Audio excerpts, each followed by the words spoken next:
ಕಬಿನಿ ಜಲಾಶಯ ಖಾಲಿ ಆಗ್ತಾ ಇದೆ. ಬೆಂಗಳೂರಿಗೆ ಬಿಗ್ ಶಾಕ್ ಇದು.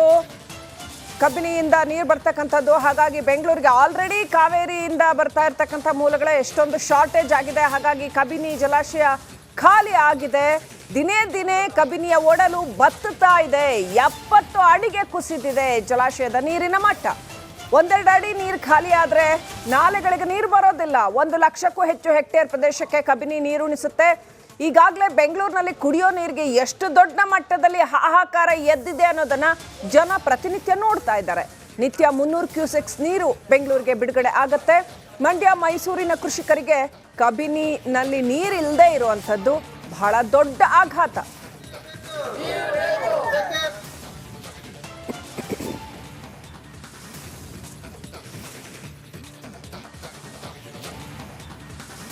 ಸೊ ಕಬಿನಿ ಪರಿಸ್ಥಿತಿ ಏನಿದೆ, ಜಲಾಶಯದ ಪರಿಸ್ಥಿತಿ ಏನಿದೆ, ಯಾವ ರೀತಿಯಲ್ಲಿ ಅಲ್ಲಿ ನೀರು ಖಾಲಿ ಆಗಿದೆ, ಅದರ ಪ್ರತ್ಯಕ್ಷ ವರದಿ ಕೊಟ್ಟಿದ್ದಾರೆ ನಮ್ಮ ಪ್ರತಿನಿಧಿ.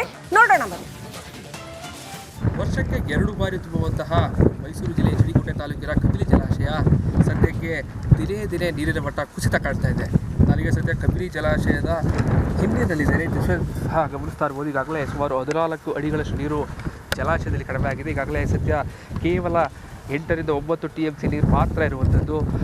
ನಮ್ಮ ಕ್ಯಾಮ್ರಾ ಪರ್ಸನ್ ಸಜಿಲ್ ಅವರು ಫುಲ್ ಅಂದರೆ ಹಿನ್ನೀರಿನಲ್ಲಿದ್ದು ತೋರಿಸ್ತಾ ಇದ್ದಾರೆ. ಈಗಾಗಲೇ ನೀವು ಮತ್ತೊಂದು ವಿಷಯ ಕಾಣಿಸ್ತಾ ಇರುವಂಥದ್ದು, ಬಲದಂಡೆ ನಾಲೆಗಳಿಗೆ ಹೋಗುವಂತಹ ಗೇಟ್ಗಳ ಮುಂಭಾಗದಲ್ಲೂ ಕೂಡ ನೀರಿಲ್ಲ. ಈ ಜಲಾಶಯ ಸಂಪೂರ್ಣವಾಗಿ ಭರ್ತಿಯಾದ ಸಂದರ್ಭದಲ್ಲಿ ಸಾಕಷ್ಟು ಮಟ್ಟದ ನೀರಿದೆ. ಈ ಜಾಗಕ್ಕೆ ಬರೋದಕ್ಕೆ ಸಾಧ್ಯ ಆಗೋದಿಲ್ಲ.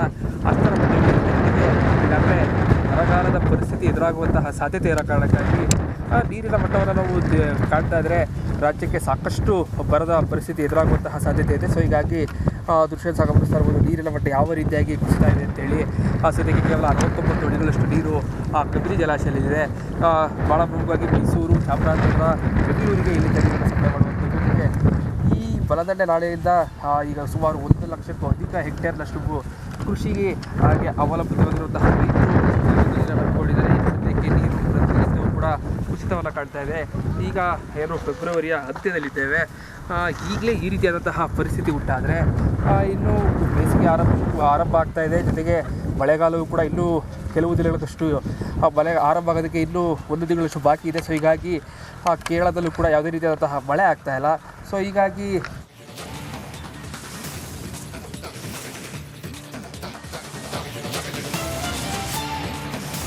ಕುಡಿಯುವ ನೀರಿಗಾಗಿ ಏನು 300 ಕ್ಯೂಸೆಕ್ಸ್ ನೀರನ್ನ ಬೆಂಗಳೂರಿಗೆ ಕಬಿನಿಯಿಂದ ಬಿಡುಗಡೆ ಮಾಡಲಾಗ್ತಾ ಇದೆ. ವರ್ಷಕ್ಕೆ 2 ಬಾರಿ ತುಂಬುವ ರಾಜ್ಯದ ಏಕೈಕ ಡ್ಯಾಮ್ ಕಬಿನಿ ಡ್ಯಾಮ್. ಆದರೆ ಅಲ್ಲೇನೆ ಈ ಸರಿ ಜಲಕ್ಷಾಮ ಉಂಟಾಗ್ಬಿಟ್ಟಿದೆ. 84 ಅಡಿ ಗರಿಷ್ಠ ಸಾಮರ್ಥ್ಯದ ಜಲಾಶಯ ಇದು. ದಿನೇ ದಿನೇ ಕುಸಿತಾ ಇದೆ ಕಬಿನಿ ಡ್ಯಾಮ್ ನೀರಿನ ಮಟ್ಟ. ಬೆಂಗಳೂರು ಮೈಸೂರಿಗೆ ನೀರಿನ ತತ್ವಾರ ಇನ್ನಷ್ಟು ಜಾಸ್ತಿ ಆಗುತ್ತೆ, ನೀರಿನ ಸಮಸ್ಯೆ ಇನ್ನಷ್ಟು ಜಾಸ್ತಿ ಆಗುತ್ತೆ. ಕಬಿನಿ ಜಲಾಶಯದಲ್ಲಿ ಸದ್ಯ 12 TMC ನೀರು ಮಾತ್ರ ಇರ್ತಕ್ಕಂಥದ್ದು. ಇದರಲ್ಲಿ ಕುಡಿಯೋದಕ್ಕೆ ಕೇವಲ 8 TMC ನೀರು ಮಾತ್ರ ಲಭ್ಯ ಆಗುತ್ತೆ. ಕುಡಿಯೋ ನೀರಿಗಾಗಿ 500 ಕ್ಯೂಸೆಕ್ ನೀರನ್ನ ಬಿಡುಗಡೆ ಮಾಡಲಾಗ್ತಾ ಇದೆ. ನಿತ್ಯ 300 ಕ್ಯೂಸೆಕ್ ನೀರು ಬೆಂಗಳೂರಿಗೇನೆ ಬೇಕಾಗತ್ತೆ.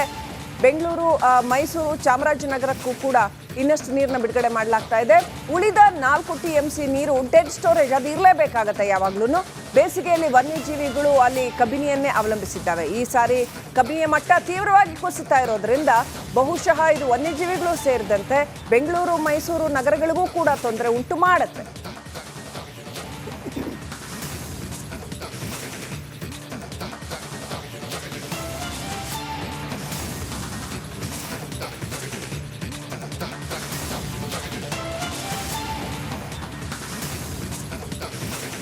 ಬೇಸಿಗೆ ಬರೋದಕ್ಕೂ ಮೊದಲೇನೆ, ಅಂದರೆ ಫೆಬ್ರವರಿ ಎಂಡ್ ಅಷ್ಟೊತ್ತಿಗೇನೆ ಕಬಿನಿಯಲ್ಲಿ ನೀರಿನ ಮಟ್ಟ ತೀವ್ರವಾಗಿ ಗಣನೀಯವಾಗಿ ಕಡಿಮೆ ಆಗಿದೆ.